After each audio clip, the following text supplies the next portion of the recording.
Buenos días, Alex, ¿me escucha? ¿Cómo está Nelson? ¿Cómo le va? Buenos días. Buenos días. Buenos días, Alex. Estamos ya observándolo, viéndolo. Gracias por aceptar la invitación. Con usted vamos a hablar sobre el tema de la inseguridad en la transportación, pero antes de eso me gustaría su criterio, su visión, su análisis de lo que ha pasado en las elecciones este domingo. Bueno, Nelson, en realidad nosotros bueno, hablo a título personal, Sí, sí, como personal, claro. dirigente del transporte, he preferido inmiscuirme más bien del tema de la política por el simple hecho que la política no nos da ninguna garantía, ni garantía ni seguridad. Hay una desconfianza muy grande hacia la política, hacia los políticos en sí. Tantos ofrecimientos y no se ve nada de veracidad en todas las palabras de los políticos, pero en realidad ha dado un giro bien grande el señor Noboa. Creo que fue un giro de 360 grados. Muchos esperaban tal vez que llegue otro candidato, menos Noboa. Y esto es algo que significa bastante y mucho porque hay que tener en cuenta que los votos de los otros candidatos hoy por hoy tendrán que decidir. Y creo que quien no decidió por el partido de Correa no lo va a hacer en esta segunda vuelta, o muy pocos, a mi parecer. Que el criterio que tenemos nosotros, los transportistas, es bastante fuerte por lo que vivimos a diario. El tema de inseguridad se ha vuelto insostenible, no solamente en las carreteras, sino hasta en nuestras propias casas. Hoy por hoy nos está afectando demasiado el tema de la inseguridad. Claro. Y tener un país, un gobierno que no ha hecho nada en lo absoluto, mucho más cuando hemos tenido reuniones con el mismo ministro del Interior y no se ha dado solución alguna, al contrario. Se le fue el audio. Pasando la transportación. Ok, ahí regresó el audio. Hay pequeños problemas de conectividad. Entonces, sí, vamos a tener paciencia, aunque lo que dice mi querido amigo es cierto, aunque la gente ha perdido la esperanza en la política, aunque la política siempre termina dándole la espalda al ciudadano, lamentablemente es quien rige y tiene que regir y tiene que escogerse y elegirse. Pero bueno, vamos a ver qué pasa. Hablamos con usted, mi querido amigo, sobre el tema de la inseguridad. ¿Qué está pasando? ¿Qué pasa con la inseguridad particularmente en las vías? Ustedes son el sector donde más datos de asaltos se registra. Así es, Nelson. Bueno, es preocupante ver cómo los índices o las estadísticas que maneja la policía son totalmente falsas. ¿Ya? ¿Por qué? Primero, Nelson, no hay ninguna garantía de ir y denunciar. ¿Qué sucede cuando a X, Y persona le roban su vehículo? Tiene que negociar nuevamente o recomprar su propio vehículo. Porque ir a denunciar, primero vamos a la fiscalía, de ahí hay que esperar que nos agenden un agente Claro. que venga a hacer la investigación. Esto demora entre 40 a 60 días, Dios mío, lindo. hasta que recién asome un agente para coger los papeles y demorarse un mes más en verificar qué ha sido, qué no ha sido, dónde fue el robo, para que nos digan que el carro prácticamente ya ni existe. Porque lastimosamente estas bandas terminan deshuesando y desmantelando nuestros vehículos. En muchos de los casos, cuando los conductores tienen la suerte de salir con vida, porque hoy por hoy nos están parando en pleno corredor de lo que es la vía Quevedo, el Empalme, Balsar, con disparos, Nelson. Nos disparan a plena luz del día. Tenemos un grupo, y no uno, varios grupos dentro de la dirigencia de transporte, con la Policía Nacional. Pero lastimosamente, Nelson, vemos que estos grupos no es que ayudan, lastimosamente tenemos infiltrados, tenemos de los delincuentes, no sé si manejan parte del cronograma de la policía o qué es lo que está pasando. Porque si pedimos auxilio en un lado, nos roban automáticamente en el siguiente polo. Si estamos en el sur, nos roban en el norte. Entonces hay una infiltración directa desde los grupos donde se crea o se hace una falsa alarma para así poder ingresar a robar por el otro sector. Ujú. Es mucho más preocupante, Nelson, cuando prácticamente se detecta en los grupos que andan vehículos sin placa, polarizados, persiguiendo por un trayecto de 20, 15 kilómetros a un vehículo a alta velocidad. Es más preocupante, Nelson, cómo el Ministerio de Transporte es cómplice directo de estas mafias, porque hoy por hoy nos ponen radares en lo que es el corredor, el bypass de la vía Quevedo, un corredor que está denominado como el corredor de la muerte o la zona cero, como se le dice en los grupos. Chuti. ¿Cómo puede un transportista, Nelson, si usted lo viene siguiendo y va manejando su vehículo? O sea, usted tiene que parar, bajar los límites de velocidad porque hay un radar. Porque si no Esto te más roban bien los otros. favorece a los delincuentes, porque el delincuente no anda uno, ni dos, ni tres, andan hasta 5 o 6 carros. ¿Qué es lo que hacen? Nos atraviesan los vehículos y nos obligan a parar disparando, a matar y a quemarropa.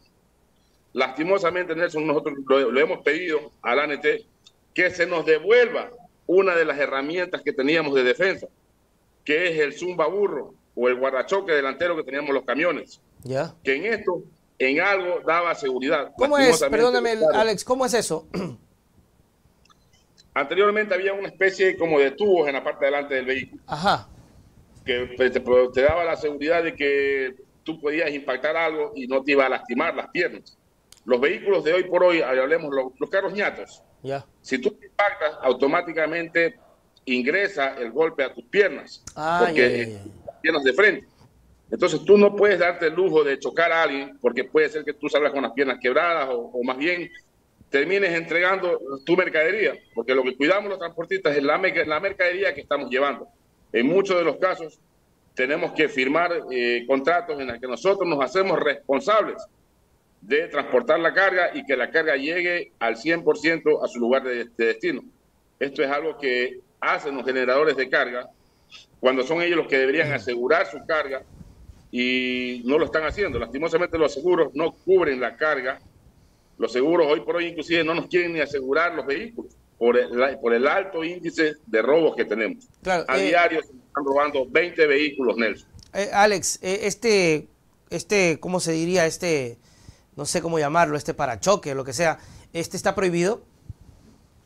Efectivamente, lo prohibió la Agencia Nacional de Tránsito hace unos años atrás, en la cual tuvimos que vernos obligados a sacar todos, primero porque no pasábamos las revisiones técnicas, segundo porque nos perseguían los agentes en las vías para ser sancionados. Entonces, obligatoriamente tuvimos que sacar este tipo de dispositivo que teníamos que daba seguridad, que un ejemplo, al ver uno que está siendo interceptado por un delincuente, ya uno tiene la opción de embestir a ese vehículo y al final de cuentas es un delincuente, que él viene preparado a dos haces, viene a matarnos y a robarse la mercadería nuestra.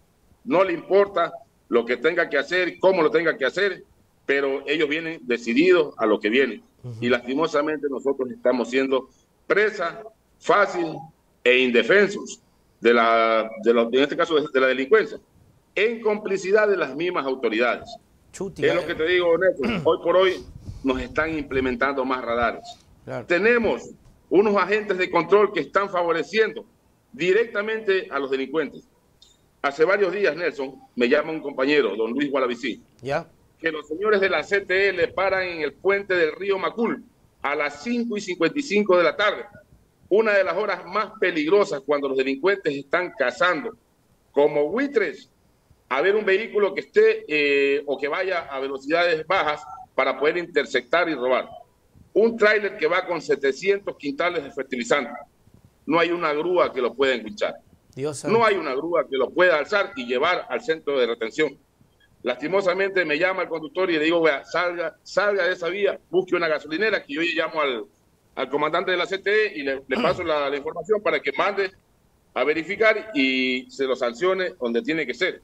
Pero no en ese corredor, no en ese lugar, porque usted le van a robar el carro. Efectivamente, coordinamos con la policía y se le dio resguardo y se lo dejó en el bypass, saliendo de Quevedo en Buena Fe, en la gasolinera. Hasta ahí se le dio el resguardo, llegó el agente de CTE y tuvo que devolver los papeles porque primero era ilegal la detención que estaba haciendo, era totalmente arbitraria, no estaba cumpliendo con los parámetros. Se supone que CTE no debe parar los vehículos, pero lo está haciendo. está poniéndonos en peligro y en riesgo a los transportistas en un corredor muy peligroso, mucho más cuando se trata del bypass de la Quevedo y al salir al río Macul, lo que es el empalme Balsar. Alex, Esto es lo que nos preocupa, Nelson. Claro, Alex, pero el tema es que si ustedes sienten que no tienen el resguardo, sienten que las autoridades definitivamente no están trabajando y que por el contrario están sintiendo que la propia autoridad está encompinchada, ¿cuál es el camino, Alex, como agrupación? ¿Cuál es el camino que han podido analizar para tomar acciones? Porque no puede seguir esta situación, no puede seguir el transportista siguiendo en el camino de la extorsión, del robo, de la muerte. ¿Cuál es el camino que ustedes han analizado para que esto se aplaque, tomando en consideración que me dices que la autoridad no hace nada y que la delincuencia está incluso incompinchada con ellos?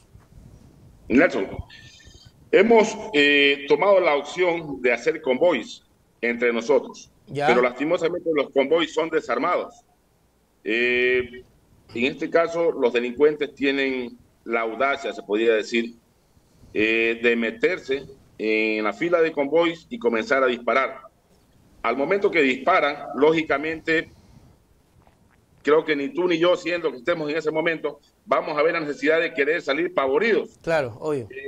Salir huyendo lo más pronto que podamos, y siempre va a haber un carro que es más débil por el sobrepeso que está llevando, por el tipo de carga que lleva, puede ser por el volumen, no le permite infligir excesos de velocidades en las curvas, y a estos carros son los que son víctimas, por lo que no pueden salir huyendo al momento. Entonces ya lo hemos intentado también de que este corredor sea o participe en los militares, pero no con operativos momentáneos. Operativos de 10, 15, 20 minutos y se van. Este corredor debe ser intervenido las 24 horas del día, y no solamente esa parte de Quevedo, sino el trajinar de la vía, desde Quito hasta Guayaquil. Se ha convertido intransitable, totalmente peligroso, por así decir. Hace varios meses atrás, y no varios meses, recientemente nos disparan a ciertos choferes. Tenemos un compañero que está hoy perforado lo que es parte de la nariz y lo que es el labio, una perforación de una bala, y más de 20 tiros que le hicieron a la cabina. Tiene 2 disparos en las piernas, y así está actuando la delincuencia. ¿Cómo es que, Nelson, no me logro explicar?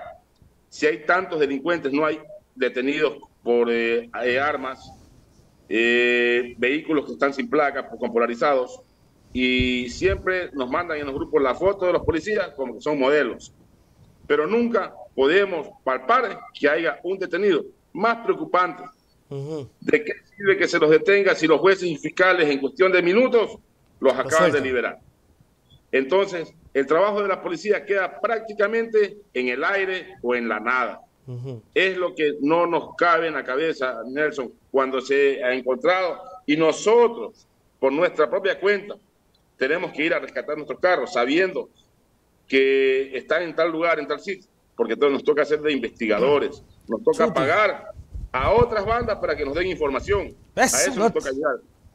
Y ahí nomás ya la cosa está jodida, porque ya todo se traspapela, todo se ensucia de alguna u otra manera, pero que no les queda de otra, ¿no? Es como el Estado fallido en su máxima expresión, tener que recurrir a otras instancias delictivas para poder tener información, porque no la tienen de la policía. ¿Qué pasa con esas mesas técnicas, Alex? ¿Sirven de algo o no? Estimado Nelson, las mesas técnicas ya hace meses que no se están dando. Ya hace meses que no hay mesas técnicas. Después del fracaso que tuvimos con el tema del combustible, prácticamente no nos hemos vuelto a reunir. Sería un mentiroso al decir que estamos negociando algo, no es así. Este gobierno no ha hecho más que mentirnos y engañarnos. Ministros de transporte que solo llegaron al ministerio a burlarse de la transportación. ¿Por qué, Nelson? Lastimosamente, cada ministro que ingresa parece que los señores recién nacen, porque tenemos que ir cada organización de la dirigencia de transporte y de cada modalidad cargado con nuestro mar de llantos, con todos los problemas que tenemos, que han habido y los que van a haber. Lastimosamente parece que dentro del ministerio no hay personas que puedan receptar las informaciones, los problemas que tenemos, que cuando ingresa un ministro le diga, vea, ellos son tal organización, tienen tal problema, aunque haya acuerdos firmados, lastimosamente sale un ministro y todos los acuerdos se van al piso y tenemos que empezar desde cero. Esos son uno de los malestares que tenemos, que nos toca volver a recorrer siempre el mismo camino y nunca logramos avanzar por ministros que desconocen el trabajo que incluye ser un ministro de transporte. Primero, desconocen lo que es ser transportista. No tienen ni conocimiento lo que implica la palabra transporte. El transporte no se lo hace detrás de un escritorio. El transporte se lo hace detrás de un volante. Es una de las causas. ¿Por qué estamos así? Porque no hay el conocimiento de parte de quien debería ser el líder de los transportistas. Ellos desconocen totalmente. Hasta que asimilen la información, hasta que logren entender nuestros problemas, ya están de salida. Lastimosamente este es un gobierno que ha cambiado de ministros y de directores como que se cambiaran de ropa todos los días. Lamentable lo que pasa, mi querido Alex. Esperemos que el nuevo gobierno, sea cual sea, tome las riendas realmente del problema, esperando que mejore esta situación, que no solamente le afecta a ustedes, sino le afecta al país, porque no llega la mercadería, porque ustedes son asaltados, porque de una u otra manera se retrasa el progreso del país, etcétera, etcétera. Alex, sus palabras para despedirnos. Sí, Nelson. Nosotros como organización estamos trabajando en un proyecto justamente para precautelar en algo, porque no es que podemos decir que vamos a lograr. Primero tenemos un piso tarifario, Nelson, que se emitió con un acuerdo ministerial y con una resolución del ANT. Tenemos una ley de tránsito, tenemos una reforma a la ley, pero no tenemos el reglamento. Estamos trabajando para que en el reglamento se puedan corregir ciertos errores que tiene la ley y que tiene la reforma a la ley. Los transportistas no tenemos ningún artículo que nos favorezca, que nos ayude y que nos precautele en los casos de poder cobrar tarifas. Estamos trabajando en eso justamente dos organizaciones, como es la Federación de Transporte y CETRAPE, la Cámara de Transporte Pesado del Ecuador. Ok, que así sea. Vamos a ver qué pasa en el curso estos días y esperamos que ANT nos dé la apertura, nos dé la acogida y logre entender que es necesario hacer un trabajo de equipo mancomunado y que participen no solamente los transportistas. Sí, debemos participar todos, pero también hay que incluir a los transportistas, porque los transportistas son quienes conocemos los problemas a fondo. Lastimosamente las autoridades conocen tras de un escritorio, pero no en territorio. En territorio saben los que andan a diario y los que viven y los que han pasado las penurias de las vías, Nelson. De mi parte, Nelson, muchas gracias y agradecido a usted. Gracias, Alex. Nos vemos. Chau, chau.